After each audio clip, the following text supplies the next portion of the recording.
ఇక్కడికి వచ్చిన పెద్దలందరూ, యువకులు, మహిళలందరికీ నమస్కారం.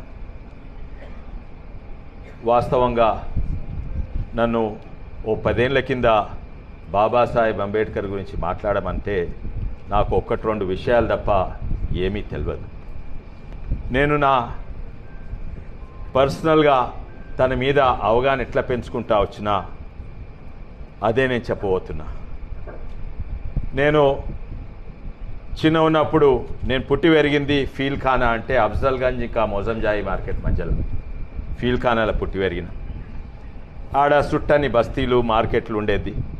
అయితే ఓ రోజు ఇంట్లో చెప్పకుండా, నేను 9 ఏళ్ళు ఉంటున్నాను అనుకుంటా, ఇంట్లో చెప్పకుండా బజార్ పోయి వస్తే మా నాయన అడిగిండు, ఎక్కడ పోయినావురా అని అడిగిండు. అంటే నేను గట్టు పోయిన నాయన మార్కెట్ దగ్గర.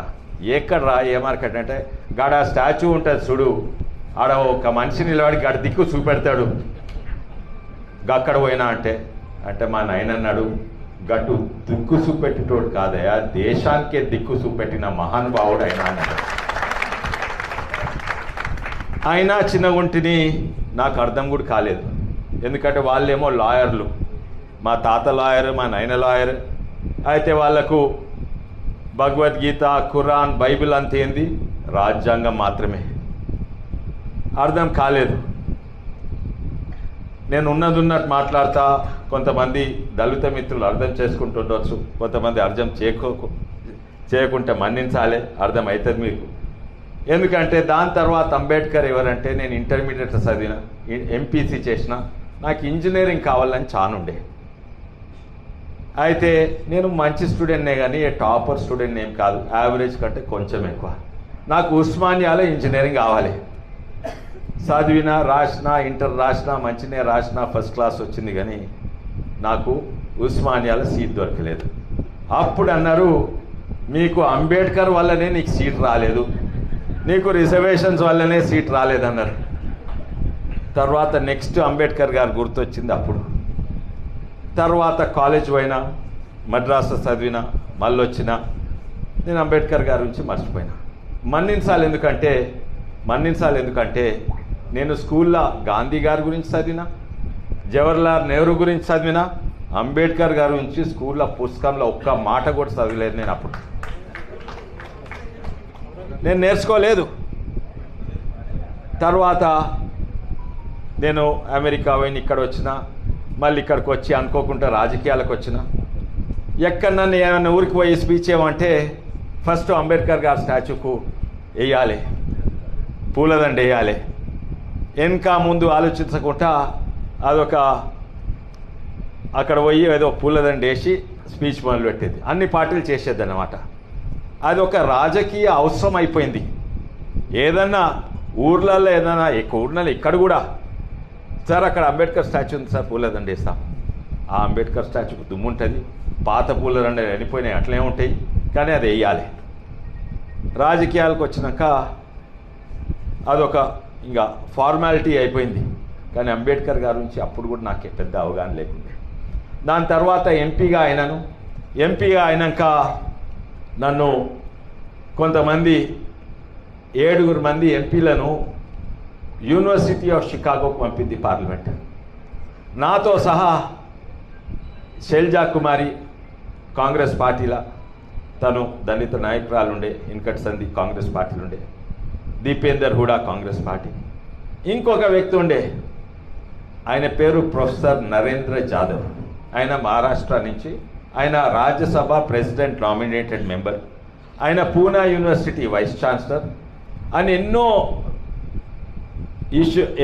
ఎకానమీ మీద, పొలిటికల్ సైన్స్ మీద ఎన్నో పుస్తకాలు రాసిండు. కానీ ఆయనతోటి వారం అక్కడనే ఉంటుంది, వారం అక్కడనే ఒకటే హోటల్లో పక్క రూమ్ ఉంటే మంచిగా పరిచయం అవుతారు. అయితే వారు ఇప్పుడు బతుకున్నోళ్ళల్లో అన్నిట్లో ఫోర్మోస్ట్ అంబేద్కర్ రైట్ ఎక్స్పర్ట్. 40 పుస్తకాలు రాసిండు, 40 పుస్తకాలు అంబేద్కర్ మీద రాసిండు. నాకు 15 పుస్తకాలు ఉంటాయి, ఇప్పటివరకు నేను కూడా 2-3 పుస్తకాలు చదివిన. కానీ వారితో చర్చ చేస్తే అప్పుడు తెలిసింది అంబేద్కర్ గారు ఏంటని. వారు ఒక్కరే, ఎంతోమంది మిత్రులు, భాషా గారు, పెద్దలు శేఖర్ గారు అందరు కూడా చెప్పిండ్రు ఎన్నో విషయాలు. ఒకటి చెప్పిండ్రు, ఏంటంటే అంబేద్కర్ గారు 2 డిగ్రీలు ఉండే, పిహెచ్డి డాక్టరేట్ డిగ్రీలు 2 ఉండే. కానీ అందరు ఎంతోమంది గొప్ప మంది విదేశాలు పోయి చదువుకున్నారు. గాంధీ గారు, నెహ్రూ గారు ఇంగ్లాండ్ పోయి చదువుకున్నారు. కానీ అంబేద్కర్ గారు ఒక్కరే దానికి వేరే ఎక్స్పోజర్ ఉండేది. ఎందుకంటే నేను ఈ సమాజంలోనో ఈ ఊర్లోనో ఆ బస్తీలనో పుట్టి పెరిగితే నా ఆలోచన ఒక తీరు ఉంటుంది. నేను ధనవంతంగా పుడితే నా ఆలోచన ఒక తీరు ఉంటుంది. నేను పేదవంతో పుడితే ఆలోచన ఒక తీరు ఉంటుంది. అంటే మన ఆలోచన మన సమాజాన్ని మనల్ని ఇన్ఫ్లుయెన్స్ చేస్తుంది. వీళ్ళు చదివింది ఇంగ్లాండ్లో చదివిండ్రు. ఇంగ్లాండ్ అంటే రాజరికం ఉంటుంది, రాణీలు ఉంటారు, హౌస్ ఆఫ్ లార్డ్స్ ఉంటారు. కానీ అంబేద్కర్ గారు అమెరికాలో చదివిండు. ఏకైక నాయకుడు అమెరికాలో చదివిండు. అలా ఆలోచన విధానం వేరే తింటుంటుంది. నల్లోళ్ళు ఉంటారు, తెల్లోళ్ళు ఉంటారు. డాక్టర్ మార్టిన్ కింగ్, లూథర్ అసంటి నాయకులు అక్కడ ఉంటారు. అక్కడ చదివిండు. ఆడ ఫ్రీ ఎకానమీ అంతుంటుంది. మళ్ళా ఇక్కడ ఇంగ్లాండ్లో చదివిండు.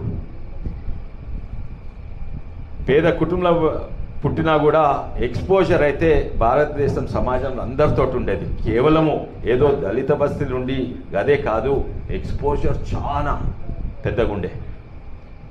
గాంధీ నెహ్రూలకు వాళ్ళు ఎక్స్పోజర్ లేకుండే. ఒకటే సమాజంలో వేరే సమాజంతో పెద్ద తర్వాత వచ్చింది గాంధీ గారు. కానీ నెహ్రూ గారు అయితే స్కూల్ నుంచి ఇంగ్లాండ్లో చదివిండు. ఆయన నిక్ నేమ్ జో అని ఉండేది. అంటే జవహర్ లాల్ నెహ్రూ జో అని పిలిచేది. టచ్ లేకుండా పోయేది. కానీ ఏమి చదివింది చూడండి. గాంధీ గారైనా నెహ్రూ గారైనా ఇక్కడ ఎంతోమందికి, మీకు కూడా లా డిగ్రీ ఉన్నట్టున్నది కదా, ఇక్కడ ఎంతోమందికి లా డిగ్రీ ఉంటుంది, చాలా మందికి లా డిగ్రీ గదే డిగ్రీ ఉన్నది. గాంధీ గారికి నెహ్రూ గారికి గదే డిగ్రీ ఉన్నది. లా చదివిండ్రు, ఎంతోమంది చదివిండ్రు లా. కానీ అంబేద్కర్ గారు ఎకనామిక్స్లో పిహెచ్డి చేసిండ్రు. ఎన్నో రీసెర్చ్ పేపర్స్లు వాళ్ళు పబ్లిష్ చేసిండ్రు. మళ్ళీ ఇక్కడికి వచ్చి ఇంగ్లాండ్కి వచ్చి ఇంకో పిహెచ్డి చేసిండ్రు.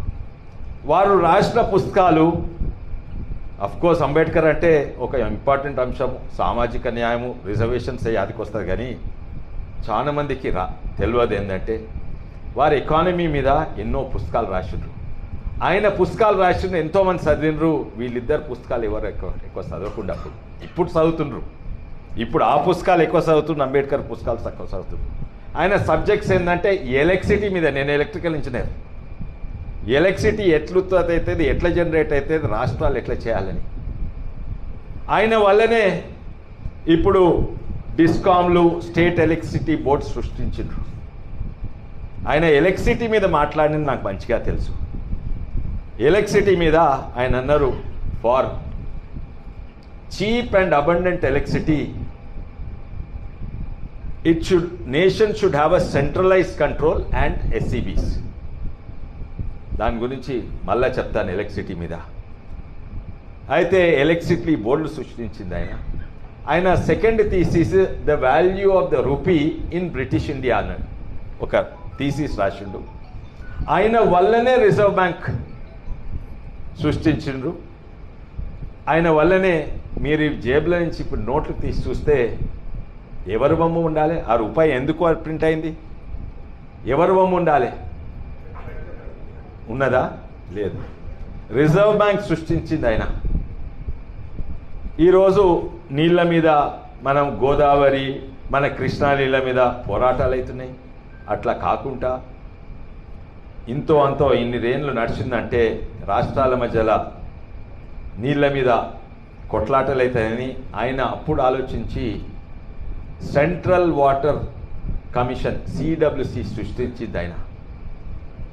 కానీ 90%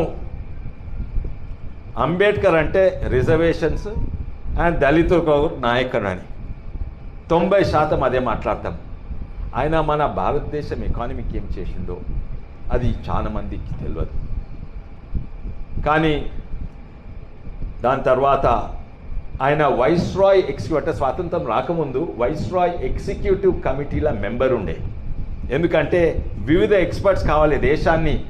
అక్కడ ఇంగ్లాండ్ నుంచి భారతదేశాన్ని పాలించాలంటే బ్రిటిష్ వాళ్ళు, ఇండియన్స్, సబ్జెక్ట్ ఎక్స్పర్ట్స్, ఇరిగేషన్ మీద, లేబర్ మీద, ఎలక్ట్రిసిటీ మీద, జ్యుడిషియల్ సిస్టమ్ మీద ఎక్స్పర్ట్ ఈయనను వైస్రాయ్ ఎగ్జిక్యూటివ్ కమిటీ మీద ఆయన మెంబర్ ఉండే. దాని తర్వాత స్వాతంత్రం వచ్చింది. స్వాతంత్రం వచ్చినప్పుడు కూడా తను ఏమన్నాడంటే విభజన అవుతుంటే విభజన కావద్దు, కానీ ఎట్టి పరిస్థితులు అవుతుంటే ప్రజల అభిప్రాయం తీసుకొని పాకిస్తాన్ ఇండియా విభజన కావాలని అన్నాడు. కానీ నెహ్రూ ఏమో ఏమన్నా కానీ ఇక్కడ నేనే ప్రధానమంత్రి కావాలని ఆయన పట్టుబడ్డాడు. పట్టుబట్టి అది సాధించును, విభజన అయింది. ఇక్కడ నెహ్రూ గారు ప్రధానమంత్రి అయినరు. కాకముందు డ్రాఫ్టింగ్ కమిటీలో ఉండే కదా, ఆయన కాగానే డ్రాఫ్టింగ్ కమిటీలా పెట్టిండ్రు. అయితే డ్రాఫ్టింగ్ కమిటీ ఏదో ఓ దళిత పేరు ఉంటే మంచిగా అని పెట్టలేదు. అసలుకు వేరే వాళ్ళు సమర్థులు లేకుండే. ఎందుకంటే ఆ రోజులల్లా మొత్తం ఆసియా ఖండంలో ఏకైక వ్యక్తి 10 సబ్జెక్ట్ మీద అవగాహన ఉండి రెండు పిహెచ్డీలు సంపాదించిన ఆయన అంబేద్కర్ గారే. అసలు చాయిస్ వేరే వాళ్ళు లేకుండే, వాళ్ళకు ఓన్లీ లా చదివినరు అంతే, అండ్ కొంచెం పాలిటిక్స్ తెలుసు. అది తప్ప వివిధ సబ్జెక్ట్స్ మీద అవగాహన ఉన్న వాళ్ళు ఎవరు కూడా లేరు. అందుకే ఆయన ఒక్కడే సమర్థుడు, ఆయన్నే పెట్టిండు, ఆయన ఒక్కడే క్వాలిఫైడ్, ఆయన పెట్టిండు. దాని తర్వాత మీకు తెలుసు క్యాబినెట్ మంత్రి అయినరు. కానీ ఇంకోటి నేను పుస్తకం తెస్తానికి మర్చిపోయినా, రాజ్యాంగము అది ఆయన ఎర్ర డైరీ పట్టుకొని ప్రచారం చేస్తాడు కదా, గడ్డాలు వెంచుకొని రాహుల్ గాంధీ. కానీ నిజంగా ఒరిజినల్ కాపీ నా దగ్గర రెప్లికా ఉన్నది, ఒకటే తెస్తానికి మర్చిపోయినా. ఆయన అది రాసినాక, రాజ్యాంగం రాసినాక లాస్ట్ పేజీ అంత రాజ్యాంగమైన అందరు సంతకాలు పెట్టాలి కదా. అయితే ఆ రాజ్యాంగం ప్రకారం ఫస్ట్ సంతకం ఎవరు పెట్టాలి? ఫస్ట్ ప్రోటోకాల్ ఎవరు? President of India. అది చూడాలి, నా దగ్గర కాపీ ఉంది, ఎప్పుడన్నా ఆఫీస్కి వస్తే చూడండి. నేను రేపే ఫేస్బుక్లో, మా ట్విట్టర్లో, సోషల్ మీడియాలో పేజ్ పెడతా. నెహ్రూ అన్నాడు, ఇక్కడ తెప్పించుకున్నాడు. ఫస్ట్ సంతకం నెహ్రూ పెట్టిండు. అది ఎట్లా పెట్టిండంటే సిగ్నేచర్స్ రాసి ఉంటుంది, కింద 1 2 3 4 ఉంటుంది. ఆ సంతకం ఎట్లా పెట్టిండంటే మీద జాగ కూడా లేకుండా పెట్టిండు. ఎట్లా తర్వాత ప్రెసిడెంట్ పెడతందుకు. ఎంత నీచం, ఎంత. అయితే ఫస్ట్ నెహ్రూ పెట్టినాక రాజేంద్ర ప్రసాద్ దగ్గర పెట్టిండ్రు, తీసుకోయినరు. అందరు అన్నారు మీరు ఫస్ట్ సంతకం ఉండాలి, కానీ సంతకం పెడతానికి జాగలేదు. అయితే ఆడ గీత కొట్టి యారో మార్క్ పెట్టి రాజేంద్ర ప్రసాద్ని సంతకం పెట్టిండ్రు. ఇది మన దురదృష్టం.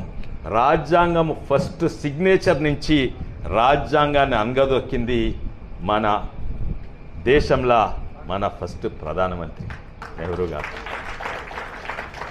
దాని తర్వాత ఎమర్జెన్సీలైనా ఇదైనా ఎన్నో చెప్పిండ్రు, ఈడ పెద్దలు ఉన్నోళ్ళు ఎన్నో చెప్పిండ్రు ఎట్లా రాజ్యాంగాన్ని అనగదొక్కిండ్రో. కానీ రాజ్యాంగాన్నే కాదు, అంబేద్కర్ గారు వాని ఎన్నో అంశాలల్లో వాళ్ళని పక్కకు పెట్టి, ఆయన లా మినిస్టర్ ఉంటే ఆయనకు తెలియకుండా నెహ్రూ ఎన్నో చేసిండు. ఆయన లా మినిస్టర్, ఆయన తెలియకుండా. అయితే ఇవన్నీ చూసి ఆయన 1951లో నేను రిజైన్ చేస్తా అని చెప్పిండు. లా మినిస్టర్గా రిజైన్ చేసిండ్రు.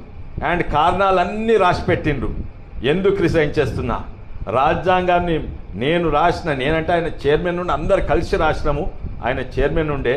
కానీ రాజ్యాంగాన్ని మొదటి రోజు నుంచి అనగదొక్కేది ఇది అని ఎన్నో 20 కారణాలు రాసి ఒక లెటర్ ఇచ్చిండ్రు. ఆ లెటర్ ఎక్కడుంది తెలుసా? ఒక క్యాబినెట్ మంత్రి రెసిగ్నేషన్ ఇస్తే అది అఫీషియల్ రికార్డులు ఉండాలి. తెలుసా ఎక్కడుందో లెటర్? మాయమైపోయింది ఆ లెటర్. ఎందుకంటే మాయం చేసిండ్రు. అంబేద్కర్ గారు రెసిగ్నేషన్ లెటర్ ఎందుకు రెసిగ్నేషన్ చేసిండ్రు నెహ్రూ క్యాబినెట్ నుంచి, అది నెహ్రూ లెటర్ లేదు, మాయమైపోయింది అది. వారి చూస్తేనే ఈయనకు వీళ్ళిద్దరికి ఇన్ఫీరియారిటీ కాంప్లెక్స్ వచ్చేది. నాకు కూడా కొంతమంది మాట్లాడేటోళ్ళు నాకంటే చాలా మంచిగా మాట్లాడుతుంది.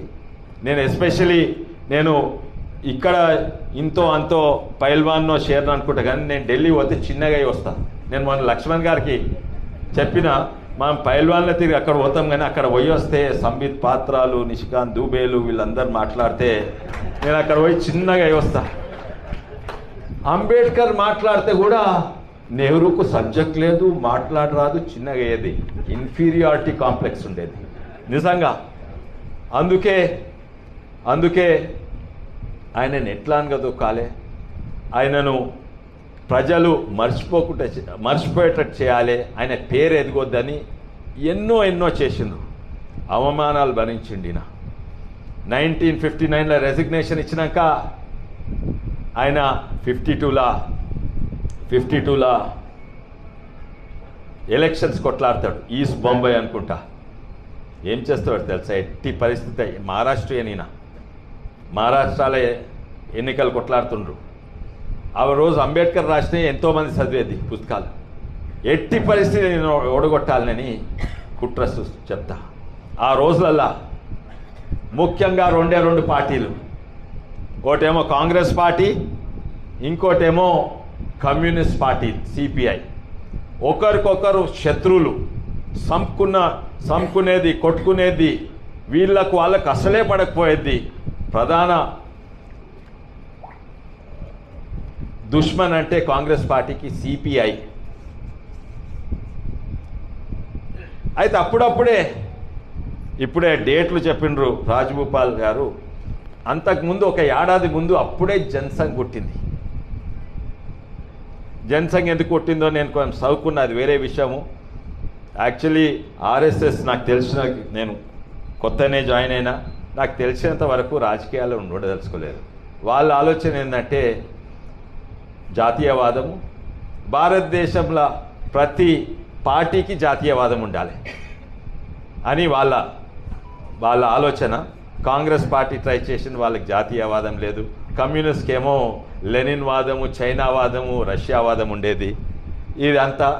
అయితే అది లేక అప్పుడు జనసంఘ్ అప్పుడే పుట్టింది. ఎప్పుడు 1959, ఏ ఏడాది అయితే ఈయన రెసిగ్నేషన్ చేసిండో 1952లా ఈయన కొట్లాడుతందుకు తయారైతే ఎట్టి పరిస్థితులు ఓడగొట్టాలి నేను ఏం చేసిండో తెలుసా? ఇప్పుడు మా సుమన్ ఉన్నాడు, నా అసిస్టెంట్. అయితే ఆయనను కొనేసిండ్రు. ఆయన పేరు నారాయణ్ షెడోబా కచ్రోల్కర్. కొనేసి పైసలు, ప్రచారము, దుష్ప్రచారము విపరీతంగా పెట్టి ఆయనను పెట్టి నన్ను ఓడగొడదామని, అంటే నారాయణ్ షెడోబాని పెట్టి అంబేద్కర్ ఓడగొట్టాలని. అయినా అయితే లేదు, ఇంకా కోపంగా ఆయన ప్రజలు. అయితే ఏం చేసిందో తెలుసా? ఇద్దరు శత్రువులు కదా, కాంగ్రెస్ పార్టీ, సిపిఐ, ఇద్దరూ కుంభక్కయ్యి సిపిఐ అధ్యక్షుడు సిఏ దాంగే ఇంకా నెహ్రూ కలిసి దీని కొరకు కలిసి నేను ఎట్టి పరిస్థితుల్లో ఓడగొట్టాలని. అందరూ అనుకుంటారు అంబేద్కర్ దళితులకు కదా, అయితే ఆయనకు లెఫ్ట్ భావజాలం ఉన్నది అస్సలే లేదు. ఆయన అమెరికాలో చదువుకోండు, ఇంగ్లాండ్ చదువుకోండు, అంటే కేవలము వెనుకబడిన వాళ్ళను అప్లిఫ్ట్మెంట్ చేస్తే అది కమ్యూనిస్ట్ భావం అనుకుంటారు. కాదు, అంబేద్కర్ గారు కూడా కమ్యూనిస్ట్కు వ్యతిరేకంగా ఉండేది. అయితే ఇద్దరు కలిసి ఓడగొడుతందుకు ప్రయత్నం చేస్తే అప్పుడు నిన్న పుట్టిన జనసంఘ్ పార్టీ మాత్రమే అంబేద్కర్కు సపోర్ట్ ఇచ్చింది.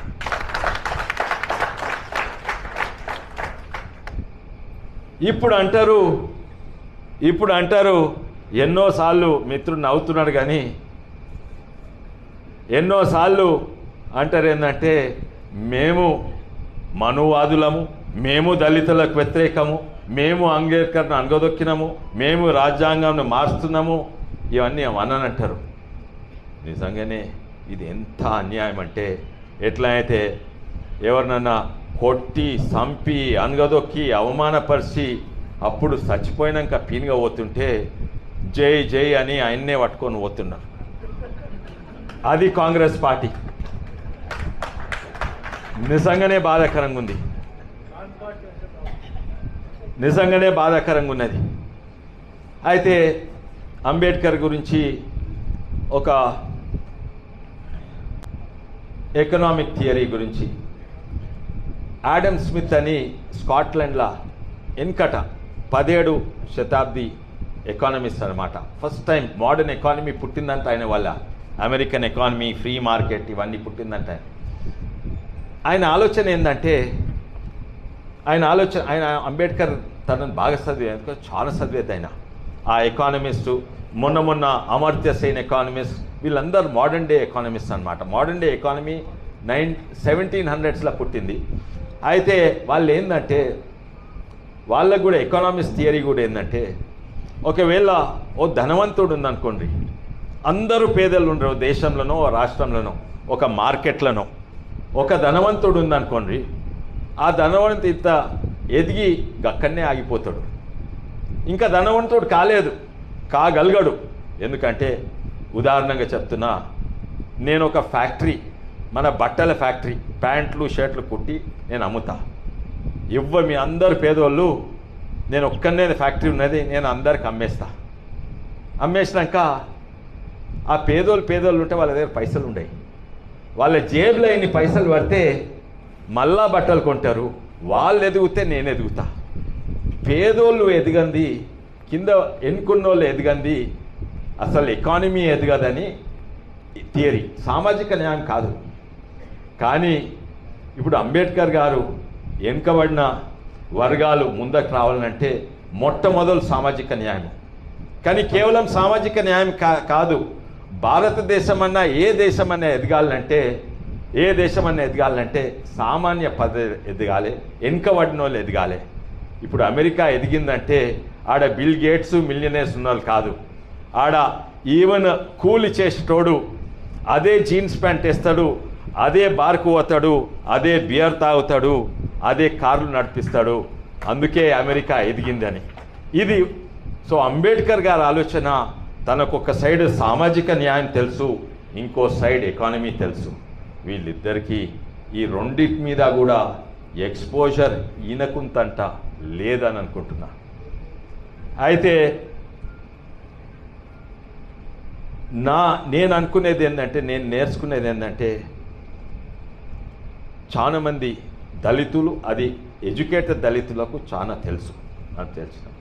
కానీ చాలామందికి తెలియదు, కేవలం దళిత నాయకుడు అనుకుంటారు.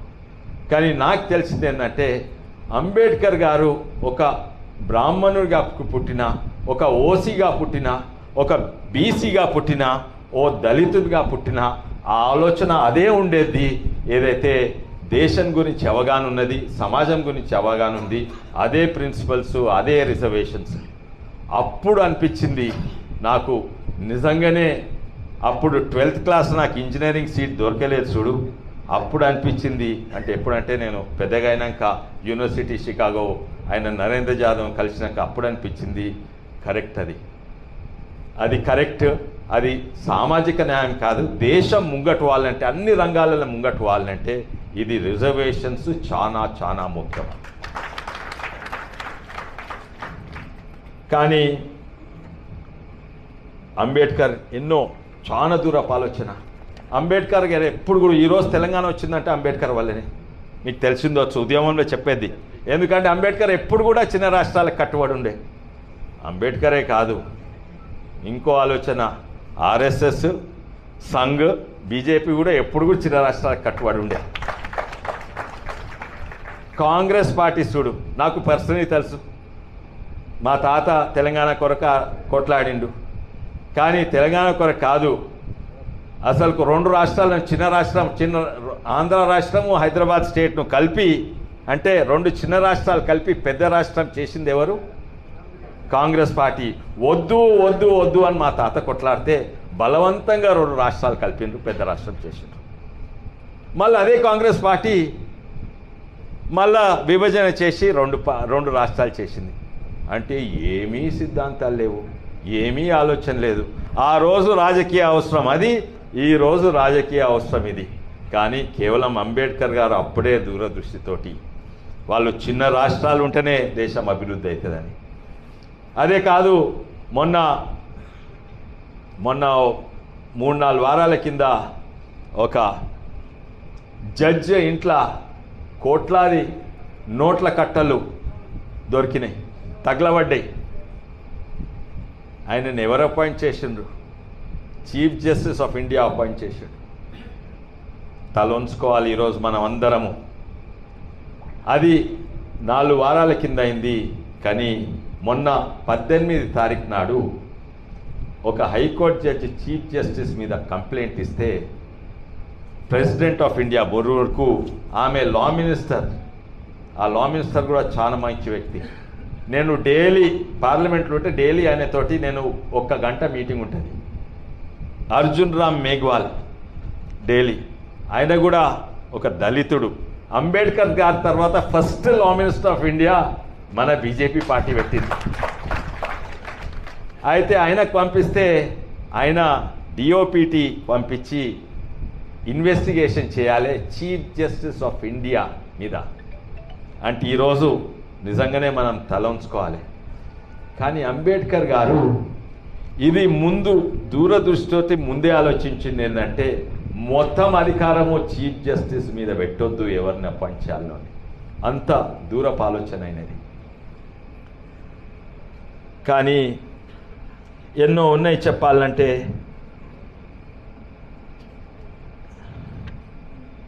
అంబేద్కర్ గారు చిన్న రాష్ట్రాలకు, అంబేద్కర్ గారు దేశానికి ఒకటే రాజ్యాంగం ఉండాలి, 2 రాజ్యాంగాలు ఉండొద్దు. అంబేద్కర్ గారు ఆర్టికల్ 370కి వ్యతిరేకంగా ఉండే, మనం రద్దు చేసినాం. టోటలీ వ్యతిరేకంగా ఉండే. అంబేద్కర్ గారి ఆలోచన అనేది అందరు సమానంగా ఉండాలి. రిలీజియస్ ఫ్రీడమ్ ఉన్నది. నా గుండెల మనసుల జై శ్రీరామ్ ఉండొచ్చు, నా గుండెల మనసుల జీసస్ క్రైస్ట్ ఉండొచ్చు, నా గుండెల మనసుల అల్లా ఉండొచ్చు, లేకుంటే నా గుడిలా మస్జిద్లా ఉండొచ్చు. కానీ ఒక్కసారి నేను పబ్లిక్ స్పేస్ వచ్చి పొలిటికల్ స్పేస్ వస్తే అక్కడ స్థాయి ఉండదు. అక్కడ అందరూ సమానమే అని సెక్యులర్ అనే భావంతో రాసిండు. వీళ్ళు సెక్యులర్ అనే పదం పెట్టింది కానీ చేసేటివన్నీ యాంటీ సెక్యులర్. మన గుడులేమో గవర్నమెంట్ కంట, వాళ్ళకేమో ఫ్రీడమ్ అంట. అది ఇట్స్ పెట్టండి. ఇవాళ అవుతున్న ఎలక్షన్స్ గురించి చూడండి. ఇవాళ అవుతున్న ఎలక్షన్స్ ఏంది? ఎవరితోటి? 2 క్యాండిడేట్లు, ఒకటి బీజేపీ, ఒకటి ఎంఐఎం. ఎంఐఎం అంటే ఏంది? మజ్లీస్ ఏ ఇత్తెహాదుల్ ముసల్మీన్. మజ్లీస్ అంటే ఏంది చెప్పండి? మజ్లీస్ అంటే ఒక బైఠక్. దీన్ని మజ్లీస్ అనొచ్చు. మనం అందరం కూర్చొని మాట్లాడుతున్నాం. ఒక group assembly of people. Ittehadul అంటే యూనిటీ, ఐక్యత. ముసల్మీన్ అంటే ముస్లింకు ప్యూరల్. అంటే మజ్లీసే ఇత్తెహాదుల్ ముస్లిం అంటే ముస్లిం యూనిటీ పార్టీ అన్నమాట. ముస్లిం ఐక్యత పార్టీ. వాళ్లకు సెక్యులర్ అనే హక్కు ఉందా? హక్కుందా? వాళ్ళకి సపోర్ట్ ఇచ్చే కాంగ్రెస్ పార్టీకి ఉందా? వాళ్ళ సపోర్ట్ ఇచ్చే టీఆర్ఎస్ బీఆర్ఎస్కి ఉందా? లేదు. ఇంత అన్యాయం. అసలుకు మనం నిద్రలున్నామా? మన ఎడ్యుకేటెడ్ ఇంటెలెక్చువల్స్ పొలిటికల్ పార్టీస్ నిద్రలున్నామా? ఎట్లా మనము అంగీకరిస్తాం? ఆ పదం రాహుల్ గాంధీ నోట్ల నుంచి వస్తుంది. ఎవరు సెక్యులర్ కాదంట, మనము సెక్యులర్ కాదంట. మన ఆలోచన, మన ధర్మము అన్నిట్ల సెక్యులర్ అంటే మనది. వసుదేవ కుటుంబం అంటారు, కుటుంబకం అంటాం. వాళ్ళు మీరు పేగన్స్ అని కొందరంటారు, మీరు కాఫిర్స్ అని కొందరంటారు. సెక్యులర్ అనేది మనమే. అయితే అంబేద్కర్ గారు సిఏఏ ఆయనకు కావాల్సి ఉండే. CAA citizenship amendment act. Citizenship amendment act ఎప్పుడంటే పాకిస్తాన్ విభజన అయినప్పుడు ఎంతోమంది హిందూ దళితులు పాకిస్తాన్లో ఉండే. ధనవంతులు మంచిగా ప్లేన్లల్లో, ట్రైన్లల్లో, కార్లల్లో వస్తారు. వాళ్ళు అక్కడనే ఉన్నారు. వాళ్ళు ఇమీడియట్లీ రాగలిగారు. అది ఎన్నో హత్యలు అవుతున్నాయి. తర్వాత వచ్చిన వాళ్ళకు కూడా ఇక్కడ ఇమీడియట్లీ రాగానే వాళ్ళకి సిటిజన్షిప్ ఇవ్వాలని తను అంబేద్కర్ గారికి సిటిజన్షిప్ అమెండ్మెంట్ యాక్ట్ తనకు పెట్టాలని ఉండే.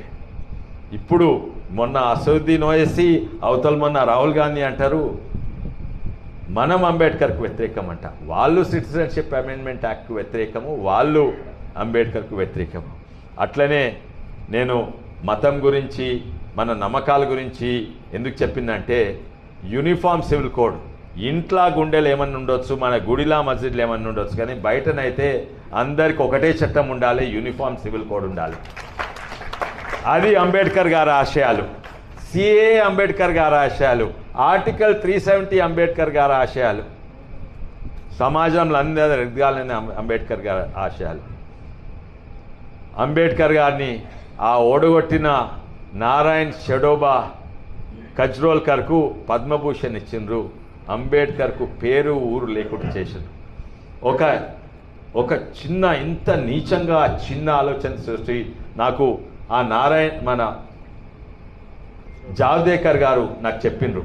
తనకు ఎన్నో పుస్తకాలు ఉన్నాయి, లేవని కూడా తెలుసు, ఆయన పుస్తకాలు బాగా రాసిండ్రు.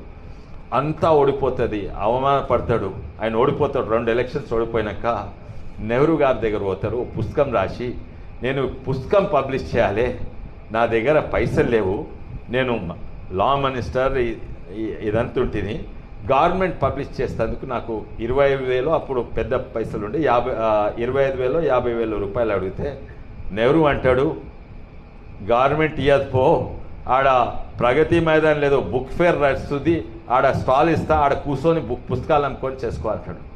అంటే చిన్న చిన్న విషయాలు కూడా అవమానపరుస్తాడు నెహ్రూ గారు. ఇంత చిన్న ఆలోచనతో పోతే ఈయన చాలా పెద్ద ఆలోచనతో ముంగట్పోయిండు.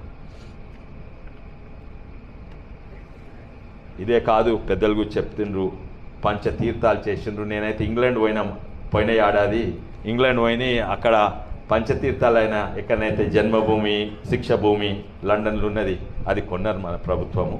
దీక్షభూమి ఇవన్నీ ఆయన గుర్తింపు ఇచ్చి, మన వాజ్పేయి గారు ఉన్నప్పుడు, అప్పుడు జనతా పార్టీ వాజ్పేయి గారు ఉన్నప్పుడు ఫస్ట్ టైము ఆయనకు భారత్ రత్న ఇచ్చిండ్రు. వాళ్ళేమో ఓడగొట్టిన వానికి ఇచ్చిండ్రు. నిజంగానే ఇప్పుడు అనిపిస్తున్నది నాకు, ఇన్నేళ్ళు అంబేద్కర్ గారిని వాడుకున్నారు. ఏదో పొలిటికల్ పార్టీ ఊరికి పోతే ఏదో పూలదండ వేసిండ్రు. నాకైతే సంతోషమైంది ఎప్పుడంటే నడ్డాజీ గారు మనకు చెప్పిండ్రు, పూలదండ వేయకండి, ఫస్ట్ పోయి ఆ దుమ్మంతా కడగండ్రి, ఇంకా ఆ పాత పూలదండలు పీకి పారేయండి, శుభ్రంగా చేయండి అంటే అప్పుడు సంతోషమైంది. ఏదో పొలిటికల్ అవసరం కొరకు, ఏదో ఇట్లా ఫార్మాలిటీ కొరకు కేసుడు గారు అయితే చాలా సంతోషం. ఎంతోమంది పోయిండ్రు, అంబేద్కర్ స్టాచ్యూ గారు కడిగిండ్రు, కానీ అది ఓన్లీ ఒక జెస్చర్. ఇప్పుడు చూడబోతే నాకు ఇదే కాక, పద్మభూషణ్ కాక, పంచతీర్థాలే కాక, ఇప్పుడే శేఖర్జీ గారు చెప్తున్నారు ఏంటంటే 120 దేశాలల్లా అంబేద్కర్ జయంతి సంబరాలు జరుపుకుంటున్నారు మోడీ గారి వల్ల. ఇంకా నా తీరా 10వ తారీఖు 10వ స్టాండర్డ్ 12th స్టాండర్డ్ వరకు అంబేద్కర్ గారు ఏం అవగాహన లేకుండా వచ్చే తరాలు ఉండొద్దని మోడీ గారు నేషనల్ ఎడ్యుకేషన్ పాలసీలా అంబేద్కర్ గారిని సిలబస్లో పెట్టిండ్రు. ఇప్పుడు ఓన్లీ మహారాష్ట్ర గవర్నమెంట్ ఉన్నది, ఇంకా కొన్ని రాష్ట్రాల్లో ఒక పారాగ్రాఫ్ ఉన్నది కదా, సిలబస్లు ఉండాలి, రాజ్యాంగం మీద సిలబస్ ఉండాలి. ఇవన్నీ కూడా నేషనల్ ఎడ్యుకేషన్ పాలసీ. ఇవన్నీ చూస్తుంటే అనిపిస్తుంది ఏంటంటే నిజంగానే ఇప్పుడే అంబేద్కర్ గారికి గుర్తింపు వస్తుంది, అంబేద్కర్ గారి ఆశయాలు ఇప్పుడే నెరవేరుతున్నాయని నాకు అనిపిస్తున్నది. లేకుంటే ఇన్నేళ్ళు అంబేద్కర్ గారిని అవమానపరిచిండ్రు. మళ్ళా మొన్న ఇదే స్పీచ్ ఇచ్చుకుంటా ఆడ అంబేద్కర్ గారి స్టాచ్యూ ఉండే, ఆ స్టాచ్యూని చూస్తే గట్లున్నారు కదా, కానీ మళ్ళీ ఒకసారి చూస్తే దిక్కు చూపెట్టినట్టు అనిపిస్తలేదు. ఎట్లా అనిపిస్తుంది అంటే ఎవరినో గెట్అవుట్ అంటున్నాడు. ఎవరిని గెట్అవుట్ అంటుండ్రు? ఎవరికైతే దళితులను మోసం చేసిండ్రో, ఎవరికైతే దళితులకు 10 లక్షలు ఇస్తా అని చెప్పిన వాళ్ళు, ఎవరికైతే మొన్న ఇవాళ ఓటింగ్ బహిష్కరించడం అంటే అది కాన్స్టిట్యూషన్కు వ్యతిరేకంగా, వాళ్ళని గెట్అవుట్ అంటున్నారు.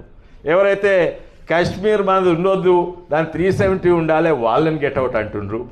దేశానికి 2 రాజ్యాంగాలు ఉండాలి, వాళ్ళని గెట్అవుట్ అంటుండ్రు. ఎవరికైతే యూసీసీ వ్యతిరేకం ఉన్న వాళ్ళు వాళ్ళని గెట్అవుట్ అంటుండ్రు. ఎవరైతే సిఏ వ్యతిరేకం ఉన్నారో వాళ్ళని గెట్అవుట్ అంటుండ్రు. అండ్ కొంతమంది ఆల్మోస్ట్ వెళ్ళిపోతున్నారు, గెట్అవుట్ అవుతున్నారు. ఒకరైతే గెట్అవుట్ అయిపోతుండ్రు. అందుకే నేను అనుకుంటా ఈరోజు అంబేద్కర్ గారి ఆశయాలు ఈరోజు నెరవేరుతున్నాయని నేను అనుకుంటున్నా. మరోసారి ఈ అవకాశం ఇచ్చిన అందరు ధన్యవాదాలు.